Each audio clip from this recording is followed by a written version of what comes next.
40%, near 40% of the entire top 4 rounds in 2021 fantasy football, according to ADP rankings, busted in week 1. Flat out busted. Dropped a dud of a week on everyone's doorstep, an upper decker in the top tank. The question is, which players do we feel like will continue to be disappointments, and which players will bounce back on a terror? Every single week 2, week 3, week 4, we have players slumping all the way up to that point. Every single season.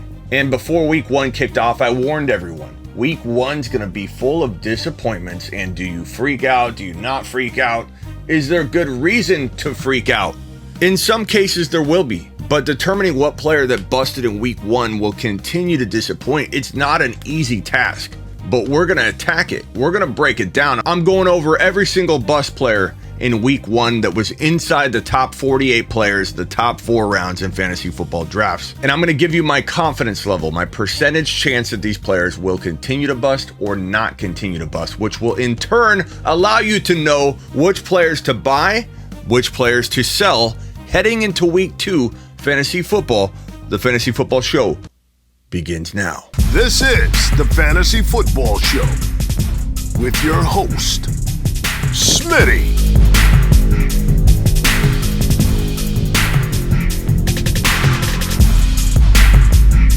Top 5 running back.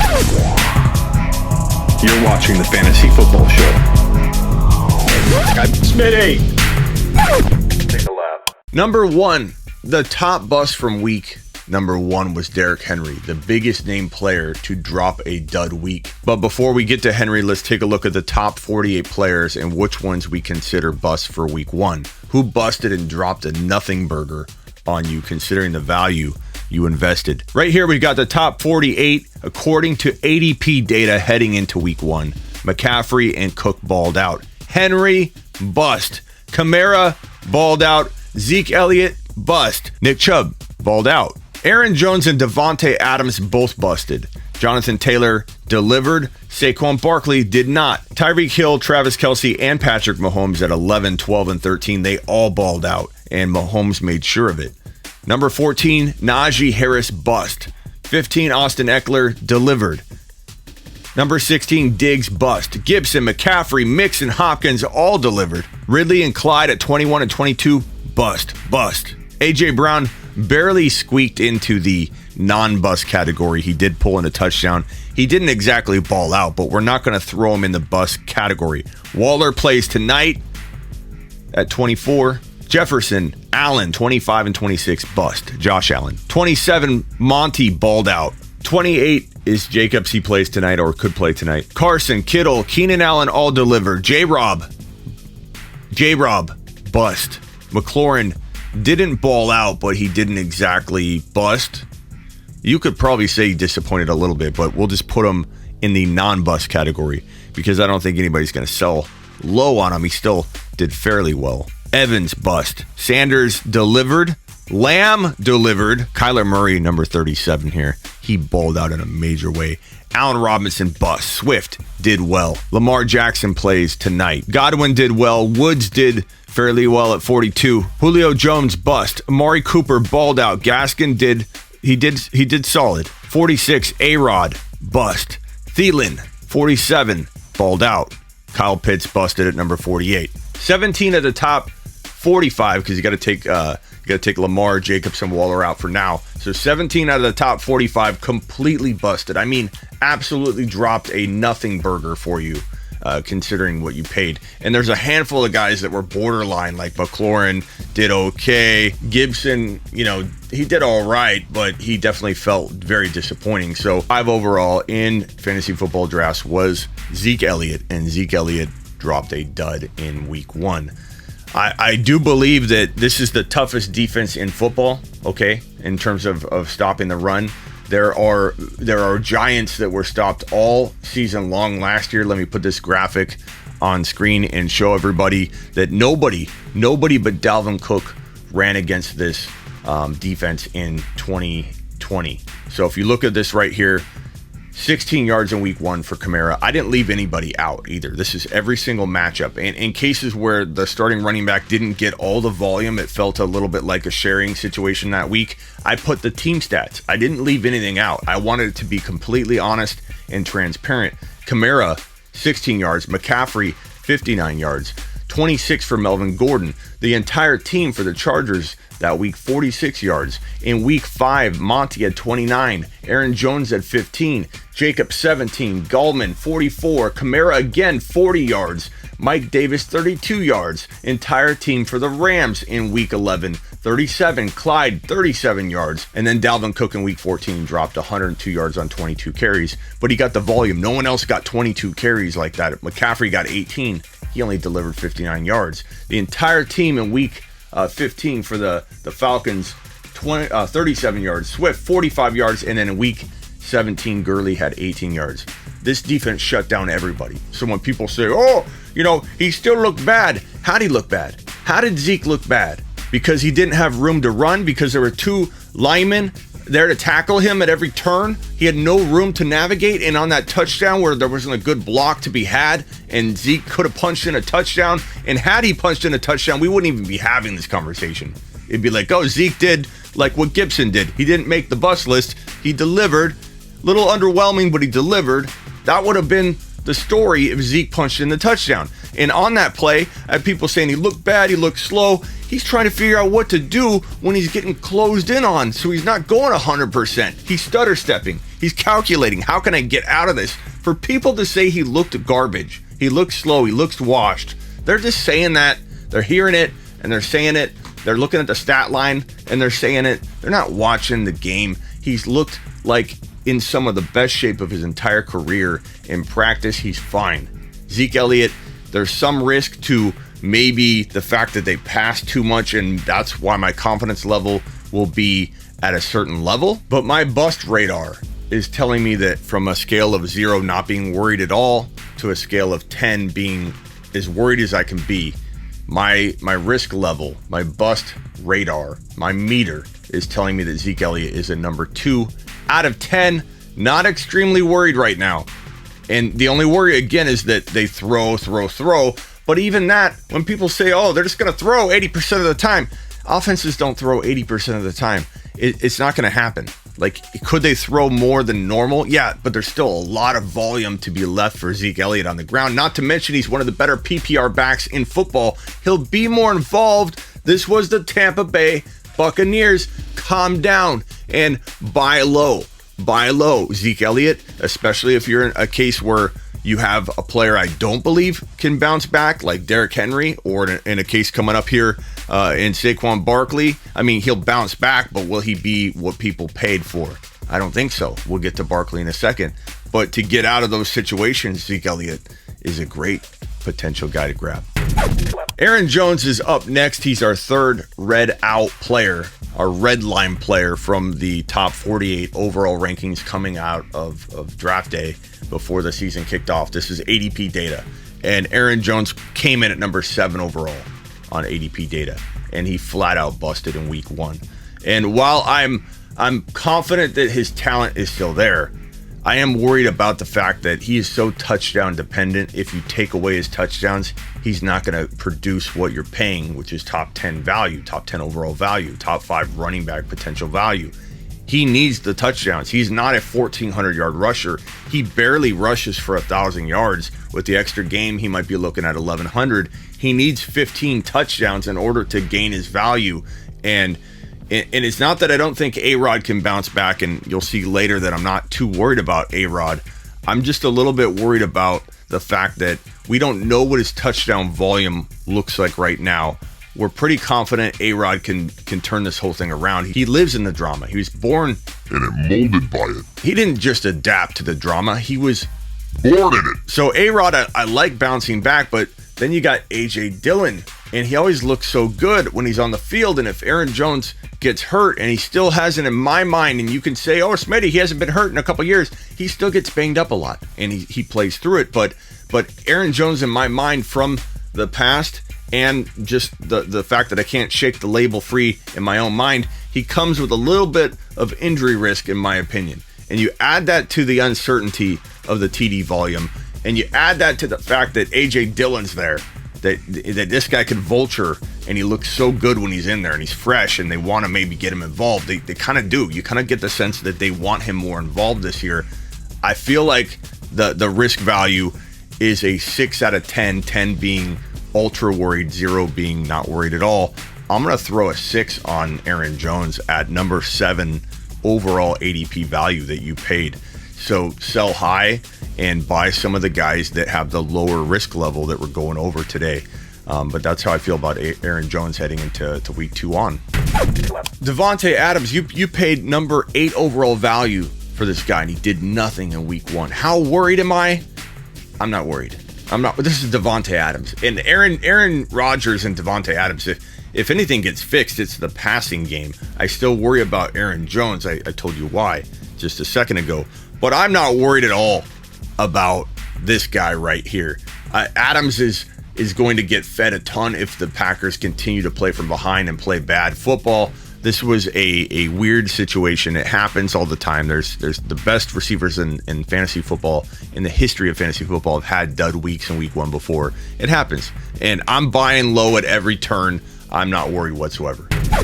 I am, however, worried about Saquon Barkley, and I spoke my mind all offseason long. I talked about it leading into the final weeks of drafting very heavily, and he didn't look sharp.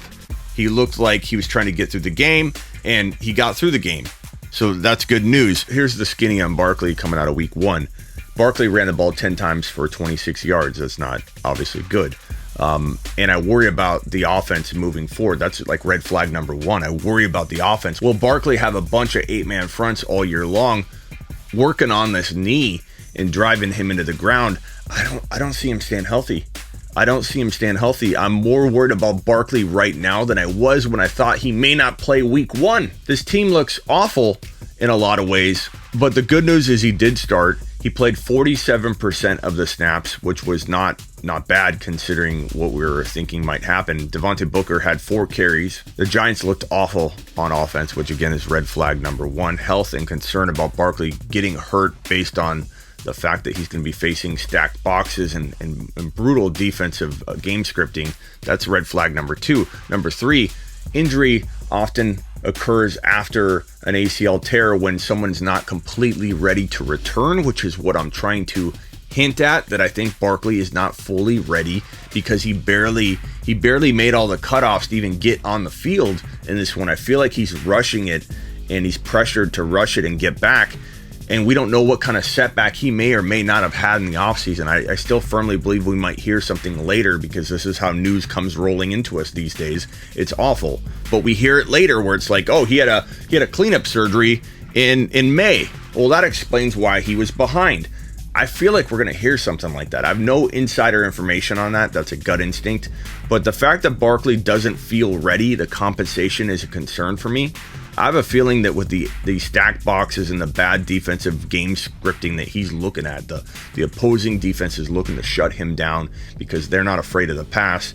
I have a feeling he doesn't last the year. Something like an Achilles injury or another knee injury or a hamstring injury or just some other knee issue is going to develop because he doesn't have any room to run. He's just taking abuse. He's coming back from an ACL tear, just taking abuse, taking straight up 10 carries for 26 yard type abuse. And the current news today, he's limited in practice, as he probably should be, coming off an ACL tear playing his first game.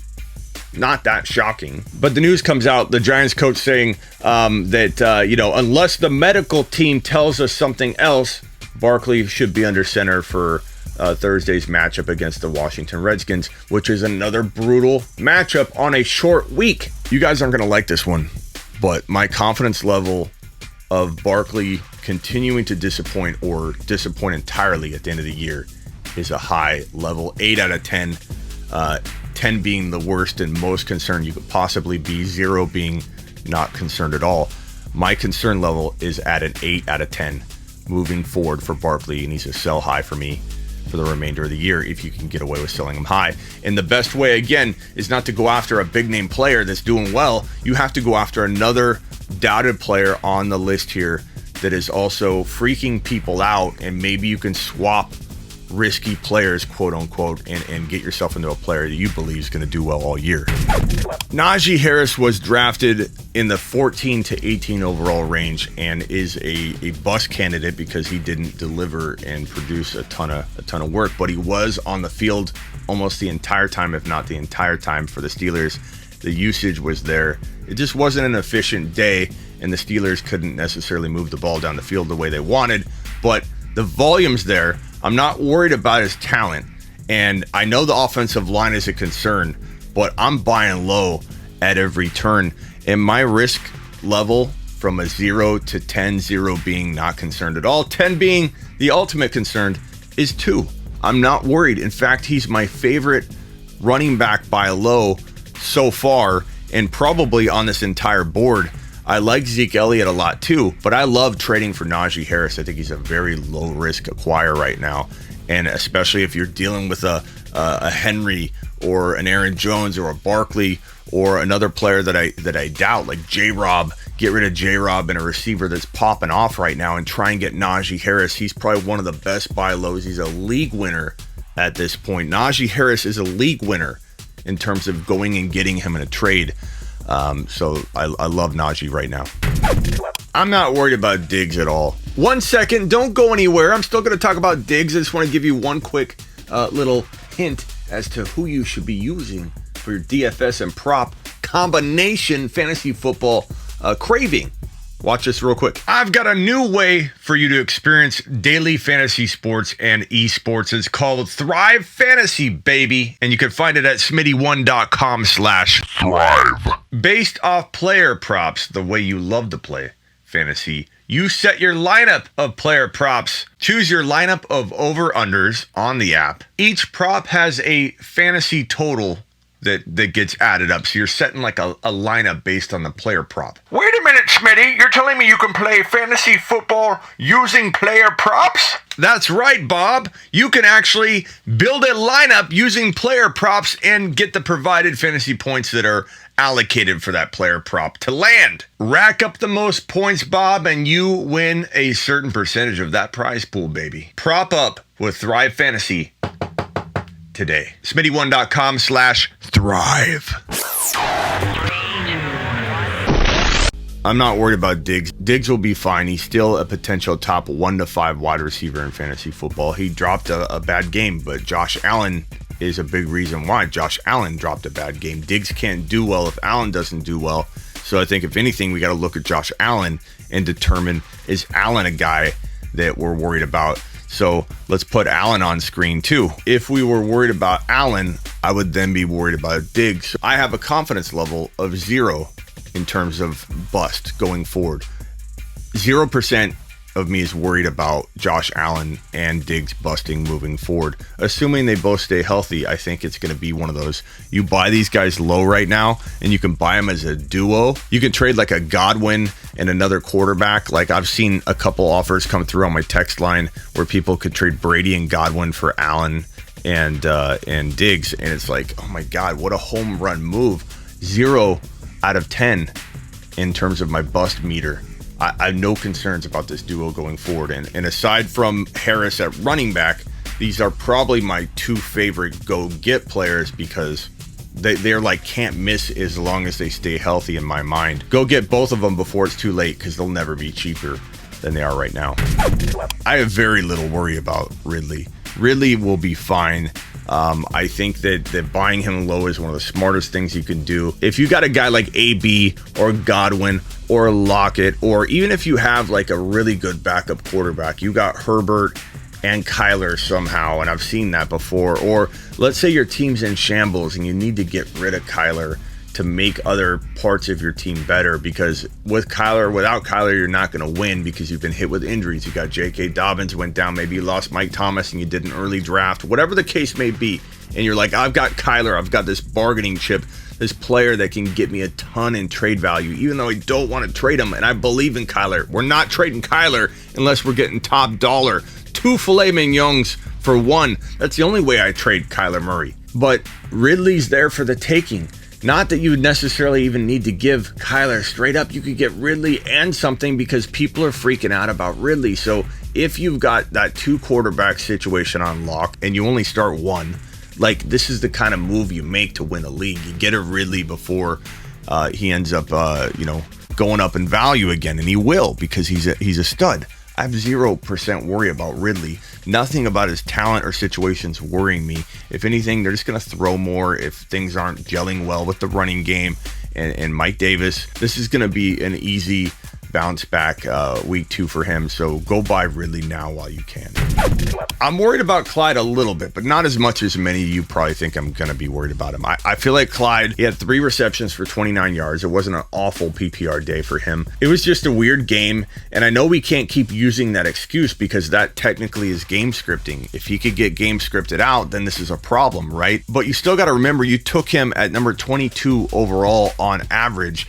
And he's still going to produce, in my opinion, that kind of level of production pretty easily. Once he gets the touchdowns, he will. Once he gets in the red zone more and being used in the red zone, he will. Clyde Edwards-Helaire is a crafty, shifty running back, and I truly believe he will earn his 22 to 24 overall value. I think people are still expecting top 5 running back numbers out of him every single week, and when he doesn't deliver on last year's expectation, even though you paid 22 overall value, it still disappoints you. Like, he didn't play like a 22 overall player today. But this was week 1. We had 40% of the entire top 48 not playing like the value you paid. So to judge Clyde on his week 1 and give a lot of other players passes feels unfair when his situation is excellent. He's in a great offense that scores a lot of points. Will he get game scripted out from time to time?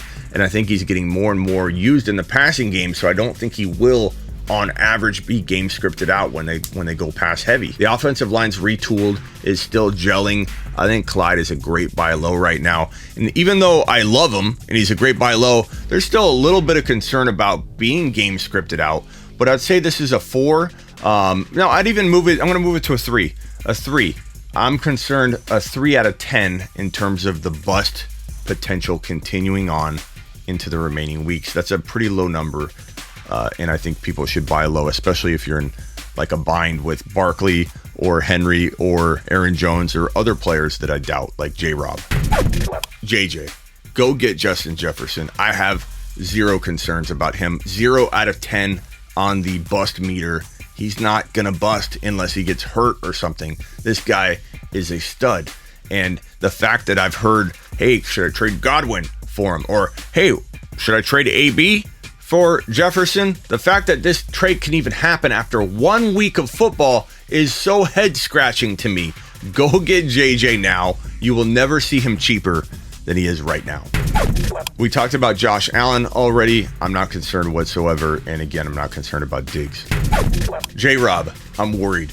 We knew Urban Meyer was a big risk walking into week 1. Urban Meyer was a wild card from his drafting of ETN and not knowing what he's going to do with J-Rob. I think Trevor Lawrence kind of overcame some of the deficiencies that are implemented by Urban Meyer's presence alone, and you saw him deliver. Trevor Lawrence did well considering how bad he did and the offense did all at the same time. It was a mixed bag. Trevor Lawrence is really good. We just wonder if it's going to be a reset year for Trevor Lawrence next year if they've got to get out of this Urban Meyer situation. I am worried to the max when it comes to J-Rob, or almost to the max. I'd say 9 out of 10 concerned.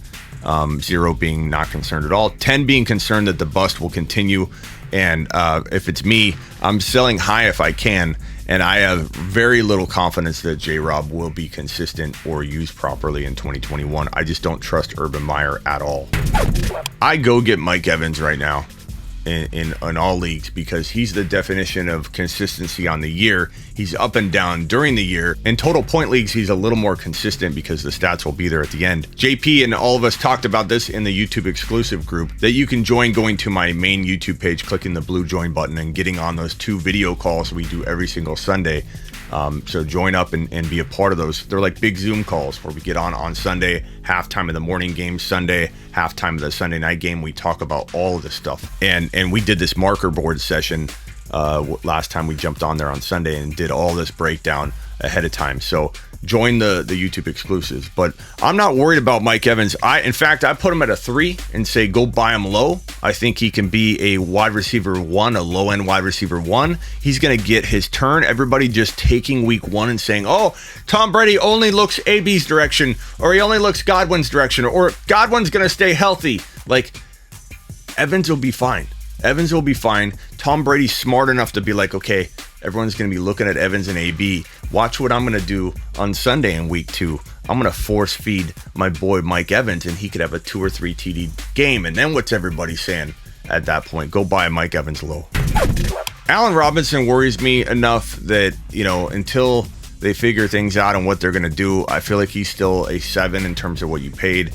He's going to be inconsistent. Once Fields is in there, I think this could go to like a green level. But for now, I probably sell because I don't know if I want to wait on Chicago and their decision making.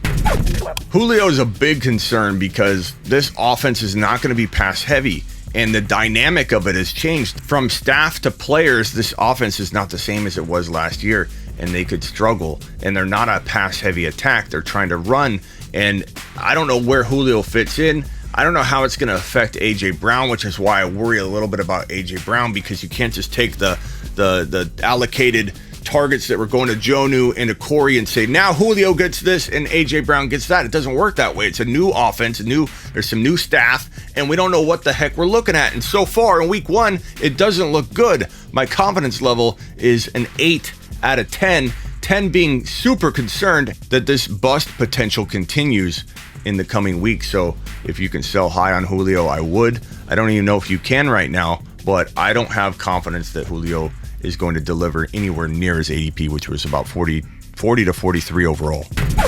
I said earlier I've got 0% concern about Adams. We'll put A-Rod at a 2 only because he's getting older and we don't know when that drop-off could happen or injury or something. But I'm not that worried about A-Rod at all. And I could almost even put this at a 1. I think he's like I said earlier, born in drama, molded by it. This is what he lives for. And so I think A-Rod will be a good buy low candidate. Let's say let me give you an example. You have Kyler. Again, don't trade Kyler for anything unless you need to make a move to win. Your team isn't, like, look in the mirror. Is my team good enough to win? No, but I've got Kyler. Then maybe you trade Kyler. You could trade Kyler for A-Rod and probably get Najee Harris right now, or Justin Jefferson, and give back some guy like Brandon Cooks. You could probably give Kyler and Brandon Cooks for A-Rod and Justin Jefferson, or A-Rod and Ridley, A-Rod and Harris, and A-Rod will be fine. I'm not saying I like the move to get rid of Kyler, but you got to look at your team and look at yourself in the mirror and say, what do I got? What do I need? How can I win? So Kyle Pitts, I'm like, I don't know. We'll put it at like a 5. I'm worried about him a little bit. He isn't necessarily looking exactly like we had hoped in week 1, but it's week 1. I only say 5 because I think expectations at 48 overall were that he wouldn't do this in week 1. He wouldn't do this in week 4. We wouldn't do this in week 7. And I feel like this will be more par for the course. He'll have a big week, a not so big week, a big week. That's the way rookie tight ends are. He's definitely special. He's definitely generational, and he definitely will have less, smaller weeks as a rookie than most players. But people were expecting like number 3 overall tight end production all year long. And I think we'll be kind of like this. So he's a good buy low, though. I do like him. I'm buying low on Pitts. I'm buying low on A-Rod. Not A-Rob. A-Rod. I'm selling J-Rob. I'm selling A-Rob. I'm selling Barkley. I'm selling Aaron Jones. I'm selling Henry. I'm buying Zeke. I'm buying Davante Adams. I'm buying Diggs and Harris and Ridley and Clyde. Josh Allen. Mike Evans. Jefferson. So that's it. I feel like it's a very thorough breakdown of the top 48 and all the busts that were inside that top 48 for week 1. Catch me every Tuesday and Thursday live here on the Fantasy Football Show, live from 5 p.m. to 7 p.m. every single Tuesday and Thursday.